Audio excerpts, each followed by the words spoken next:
Hello and welcome to Millennium Sports World. Today we will present local and international sports stories including tennis, golf, world soccer, baseball, basketball, auto race, cricket and some more sports news. So let's explore today's sports world. At first, let's have some tennis stories. Top-ranked doubles player Katerina Siniakova won her first grass-court singles title by beating Lucia Bronzetti 6-2, 7-6 in a rain-affected final at the Bad Homburg Open on Saturday. Siniakova served for the match at 5-3 in the second set, but the Czech player double faulted twice as Bronzetti broke back. The Italian then saved 3 match points before Siniakova closed out the win for her fourth career singles title. The start of the match was delayed by rain, and play was also suspended by another shower after the first set. Going into the tournament, Siniakova had not won a singles match since the Miami Open in March, where she sustained a wrist injury that sidelined her until the French Open.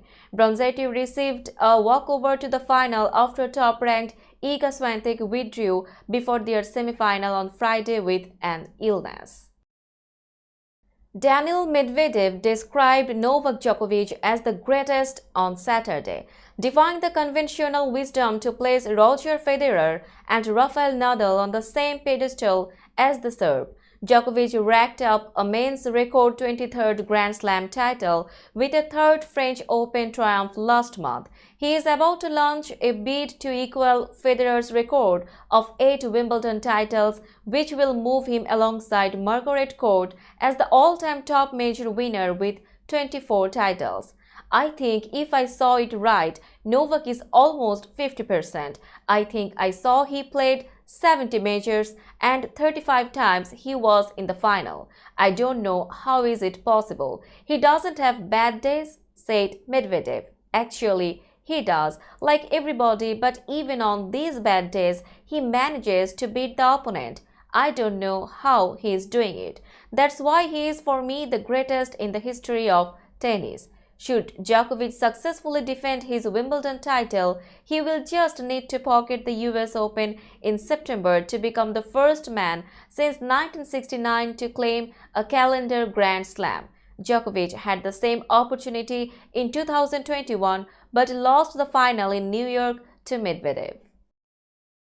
Last year's Wimbledon runner-up Nick Kyrgios will not place any unfair expectations on himself, the Australian said on Sunday as he gears up for the Grand Slam with little preparation after a knee injury decimated the first half of his season. The 28-year-old had surgery on his left knee earlier in the year and was beaten in his comeback match following a 5-month layoff when he fell to China's Wu Yibing in the Stuttgart Open first round last month. He pulled out of tournaments in Halle and Mallorca and will head to the July 3-16 championships with some question marks about his fitness. Obviously, 5-set tennis is a completely different base altogether, Kyrgios told reporters. I look at my preparations last year coming in. I probably had the most ideal preparation possible. It couldn't be any different this year. Again, I'm not going to discredit the work I have put in for the last 6 months just trying to maintain my fitness, get back on court. I have been hitting with some really good players this week and my body is feeling okay. I'm going to take it one day at a time. I'm not going to look forward and put unfair expectations on myself. Kyrgios, who lost to Novak Djokovic in the Wimbledon final last year, had previously played a singles match in October in Tokyo and pulled out of the Australian Open in January in the lead-up to the tournament. He missed the French Open due to a foot injury he sustained during the theft of his car. Before Aryna Sabalenka heard any questions from reporters at her pre-Wimbledon media session Saturday, she announced that she was willing to talk only about her sport and not the war in Ukraine that became a contentious topic for the Belarusian during the last Grand Slam event. I would like to say I'm not going to talk about politics. I'm here to talk about tennis only. Please respect that, Sabalenka told reporters. If you have any kind of political questions, you can ask the WTA or the tournament. They can send you the transcript of my answers from the previous tournaments. Sabalenka is seeded number 2 at the All England club and considered among the main contenders for the title. She won the Australian Open in January, then reached the semi-finals at the French Open in June, when she skipped 2 news conferences after saying queries about the war and Belarus' role in helping Russia attack Ukraine made her uncomfortable. When she was asked Saturday whether she was pressured in some way to make that opening statement, Sabalenka said, "It's my personal decision." Sabalenka made it to the semi-finals at Wimbledon in 2021. She was not allowed to compete at the grass court major a year ago, when all players from Russia and Belarus were banned because of the invasion of Ukraine that began in February 2022. Now let's have some latest world soccer stories. Real Madrid's footballer Luka Modric and former Liverpool defender Dejan Lovren have been charged again in Croatia with allegedly giving false testimony about financial deals with a former Dinamo Zagreb director. On Thursday, Croatia's public prosecutors said there was enough evidence that Croatia captain Modric and Lovren falsely testified during the original trial. Both players appeared in 2017 as witnesses during the multi-million euro corruption trial of Zdravko Mamić, providing details of their transfers from the current Croatia champions. They were charged with committing perjury and failing to declare taxes on their multi-million euro transfers to foreign clubs, but a Croatian court lifted those accusations against the two on the eve of the 2018 World Cup, where they played with Croatia reaching the final. Modric won FIFA's Golden Ball as the best player at the tournament. The Croatian court had then ruled there was not enough evidence that Modric, the Ballon d'Or winner and UEFA Player of the Year in 2018, and Lovren committed the criminal offense of perjury. The former Dinamo chief was sentenced to 6.5 years in prison for embezzlement and tax fraud in a multi-million euro case, but fled to Bosnia before the guilty verdict was announced.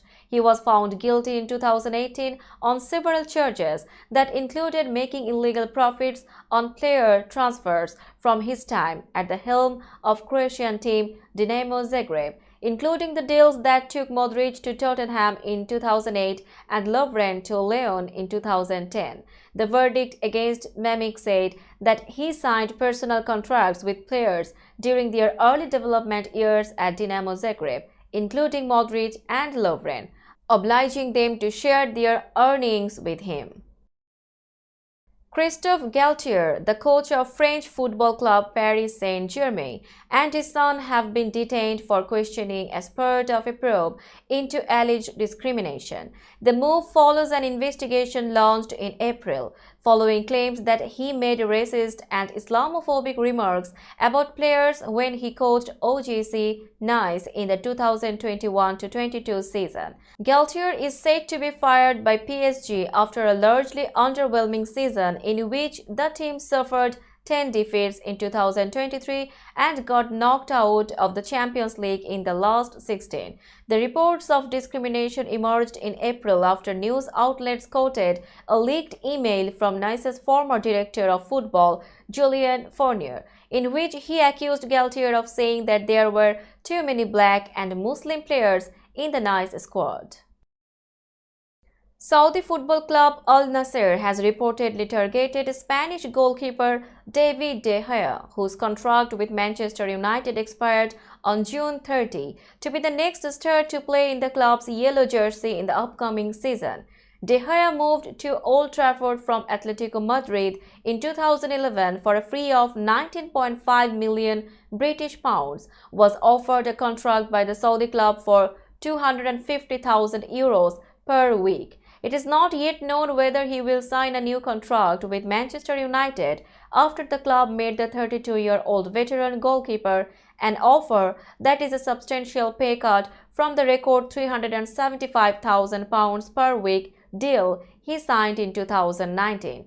The club is expected to resume talks with De Gea about a new contract after his wedding this weekend. The Spanish international made 545 appearances for the Red Devils and broke the club's clean sheets record earlier this season, surpassing Peter Schmeichel. Al Nassr is also looking to sign Croatian Marcelo Brozovic from Inter Milan. Former Manchester United midfielder Tom Cleverley announced his retirement from soccer at the age of 33, citing lingering injuries. The ex-England international most recently captained Watford, joining the Championship side on loan from United during the 2009-10 season. Cleverley made 181 appearances, scored 19 times and registered 15 assists during his 6.5-year spell at Watford after joining from Everton on loan for the second time and making the move permanent in 2017. His last season was plagued by injuries as he missed 29 games for Watford, who finished 11th in the Championship standings. Cleverley underwent surgery on an Achilles injury that had kept him out for an extended period at the beginning of last season before sustaining a thigh injury in February. Today, I am announcing my retirement from football as a player. The last year has been immensely difficult trying to overcome the obstacles of injury, the former Premier League winner said in a statement on Saturday. Unfortunately, my body has failed me and just hasn't got the capacity to perform anymore. Cleverley, an academic graduate of United, played 79 games for the Old Trafford outfit before joining Leicester City, Watford, Wigan Athletic, Aston Villa and Everton on loan. Now let's have latest golf story. Taylor Gooch won his third Leaf Golf League title of the year on Sunday when he made a curling 15-foot birdie putt on the 18th hole at Valderrama for a 4-under 67 and a one-shot victory over Bryson DeChambeau. Gooch won $4 million for the victory in Spain. Along with victories in Australia and Singapore, the former Oklahoma State player now has earned $133,076,583 in 8 Leaf events this year. He also becomes the first player with 3 victories in the Saudi-funded rival league. Brooks Koepka and Dustin Johnson have 2 wins apiece. DeChambeau started the third and final round with a one-shot lead and twice expanded that to a 2-shot margin, the last time as they made the turn. Gooch caught him with birdies on the 10th and 13th holes, setting up the big finish. Both birdied the par 5 17th. And then on the final hole, Gooch rolled in a right-to-left breaking putt to deny DeChambeau, who closed with a 69. Koepka closed with a 68. He started 3 shots behind and fell further off the pace quickly. Koepka, the PGA Championship winner, tried to keep in range until a bogey on the 13th hole all but ended his chances. Gooch finished at 12 under 201. He previously won by 3 shots in Australia and then followed that up with a playoff victory over Sergio Garcia in Singapore. Gooch had not played in a month leading up to Valderrama because he was not exempt and did not enter the US Open. He is in the field for the British Open in 3 weeks.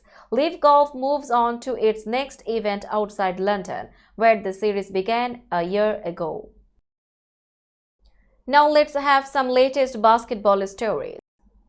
Giant center Han Zhu sank 26 points as China stunned 5-time defending champions Japan 73-71 Sunday to win their first Women's Asia Cup basketball title in more than a decade. New York Liberty's Han also made 10 rebounds and 2 assists at Sydney Olympic Park, while fellow superstar Li Meng poured in 17 points to hand world number 2 China's its 12th crown and first since 2011. The victory snapped Japan's dominance in the tournament dating back to Bangkok in 2013 and ended the Tokyo Olympic silver medalist dream of making it 6 in a row. No nation other than Japan, China or South Africa has won the Asia Cup since its inception in 1965. Hosts Australia took bronze for the 3rd consecutive tournament after crushing New Zealand 81-59. Now it's time for latest baseball story. New York Yankees manager Aaron Boone was ejected for the fifth time this season, tossed for arguing balls and strikes in the top of the third inning of Sunday's game against the St. Louis Cardinals. Plate umpire Dan Merzel ejected Boone with an 0-1 count on Gleyber Torres after Boone complained from the dugout over a 3-1 pitch to the previous batter, DJ LeMahieu, that was called a ball despite appearing to be well above the strike zone. Boone became involved in a lengthy argument with Merzel and crew chief Lance Barksdale after the ejection. Boone's 5 ejections top major league managers this season, one more than Minnesota's Rocco Baldelli, Cincinnati's David Bell, and San Diego's Bob Melvin. Boone led the majors with 9 last season, when no other manager had more than 5. Boone also was ejected against Cleveland on April 12, against Toronto on May 15, against Cincinnati on May 21, and against Baltimore on May 25.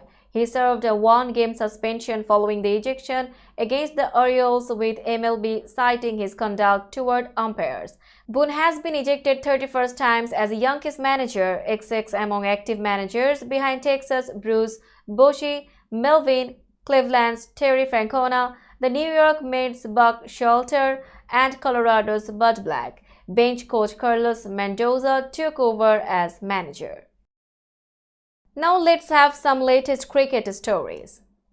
Australia won a Rankiera's second Ashes Test at Lord's by 43 runs, despite a stunning century from England captain Ben Stokes that was supercharged by the controversial dismissal of Johnny Bairstow. Stokes made a remarkable 155 on Sunday before he was dismissed, with England 70 runs shy of a steep target of 371. England were eventually dismissed for 327 as holders Australia, bidding for a first away Ashes series win in 22 years, went 2-0 up in the 5-match campaign. At launch, England were 243 for 6, with Stokes a remarkable 128 not out. Last man James Anderson was then hit on the helmet by a Stark bouncer before the Express quick-bowled Josh Tongue to end the match, with the third test at Headingley starting Thursday. Cummins, Stark, and Hazelwood all took 3 wickets apiece to leave England with a mountain to climb if they are to regain the Ashes. Only once in Test history have a team come from 2-0 down to win a series, when the Australia side of 1936-37, inspired by batting great Don Bradman, recovered to win an Ashes 3-2. Earlier, Ben Duckett fell short of a coveted century at Lord's for the second time this Test. His 83 following a first innings 98. His second innings stand of 132 with Stokes kept England in the game after they had been in dire straits at 45 for 4. Pathum Nissanka's sublime unbeaten 101 propelled Sri Lanka to a place in this year's Cricket World Cup in India as the 1996 winners trounced hosts Zimbabwe by 9 wickets on Sunday. Sri Lanka had bowled out Zimbabwe for a modest 165 inside 33 overs, and Nissanka never gave the hosts a hope of victory, with his superb innings lifting Sri Lanka to 169 for 1 in their Super 6 stage match. Zimbabwe can still qualify if they beat Scotland on Tuesday. Sri Lanka's bowlers had performed admirably in skittling the hosts out. Man of the match Mahesh Theekshana taking 4 for 25. Now it's time for latest auto race story. Reigning Formula One champion Max Verstappen continued his relentless march toward a third straight world title with another dominating win at the Austrian Grand Prix on Sunday. Verstappen started from pole position for the 4th straight race and notched his 5th straight win and 7th in 9 races so far this season. He increased his championship lead to 81 points over his Red Bull teammate Sergio Perez. "I think our stints were perfect, so a great day. I enjoyed it a lot," Verstappen said. I'm just enjoying driving this car and racing for this team. So much so that he even got his way to come in 2 laps from the end for a shot at the fastest lap, despite his team's reluctance to take the risk. Typically, he got the bonus point for it on the final lap to complete a perfect weekend after his victory from pole in Saturday's sprint race. I saw the gap and said, "We have to pit," Verstappen said. From the outside, maybe it looks like a big risk, but when you are in the car, it doesn't feel like a risk at all. The victory also took the 25-year-old Dutchman on to 42 F1 wins overall, one ahead of the late Ayrton Senna and alone with 5th place on F1's all-time list of winners. Ferrari's Charles Leclerc, last year's winner here, finished 5.2 seconds behind Verstappen in 2nd place, with Red Bull Sergio Perez placing 3rd, 17.2 behind. It took a late breakaway by Victor Lefay for French team Cofidis to end its 15-year winless streak at the Tour de France. Cofidis won the second stage on Sunday after Lefay moved to the front and held off a late charge by the favorites to clinch the victory, with Adam Yates keeping the overall lead after the opening 2 stages in northern Spain. Cofidis hadn't won in the Tour since Sylvain Chavanel triumphed in the 19th stage of the 2008 edition. "It's a relief for Cofidis to finally get a stage win," Lefay said. "I have been hearing about this for 5 years since I joined the team. I'm happy to free the team from this burden. We will keep going. We want more." The French rider took the lead within the final kilometer and held on for victory in what was the Tour's longest stage this year. The peloton came charging at the end but couldn't catch up with him ahead of the finish line. "When I attacked, I didn't even evaluate if it was going to work or not," said Lefay, whose only other victory at a Grand Tour race had come in the 2021 Giro d'Italia. "Then I was seeing the finishing line getting closer and my power getting lower in numbers, but it has worked out. It's crazy." The 27-year-old Lefay maintained the tradition of French stage wins in San Sebastian after Louis Caput in 1949 and Dominique Arnold in 1992. Now let's have other sport story. Captains of national football teams at the Women's World Cup will be permitted to wear armbands with messages about inclusion, gender equality, and peace, the sports governing body FIFA has announced. Team skippers will have the choice of 8 different topics as part of FIFA's Football Unites the World campaign, selected in consultation with the 32 participating teams, players, and United Nations agencies. Football unites the world, and our global events, such as the FIFA Women's World Cup, have a unique power to bring people together and provide joy, excitement, and passion, FIFA President Gianni Infantino said in a statement. After some very open talks with stakeholders, including member associations and players, we have decided to highlight a series of social causes, from inclusion to gender equality, from peace to ending hunger, from education to tackling domestic violence, during all 64 matches at the FIFA Women's World Cup. 7 of the armbands are Unite for Either Inclusion, which features a heart in a rainbow of colors, Indigenous people, gender equality, education for all, end violence against women, peace, and zero hunger. An 8th armband is Football is Joy, Peace, Hope, Love, Passion. The armbands were developed over months of talks with national federations as FIFA aimed to avoid repeating the chaotic standoff with European players and officials last year that spilled into the first 2 days of games at the Men's World Cup in Qatar. That's all in today's sports world. Keep watching Millennium Sports World for latest sports stories. Millennium TV US and Millennium News 24 network is transmitted and available to be watched free for all LED TVs such as Sony, Samsung, LG, Roku TV, Amazon TV, and Apple TV, and also in all European countries and Australia, available with the Sky Network, Worldwide Jagu TV, Radiant IPTV, Worldwide Jagu BD Network, and Horizon Satellite globally. Stay connected with us for all types of informative and entertainment program. Thank you.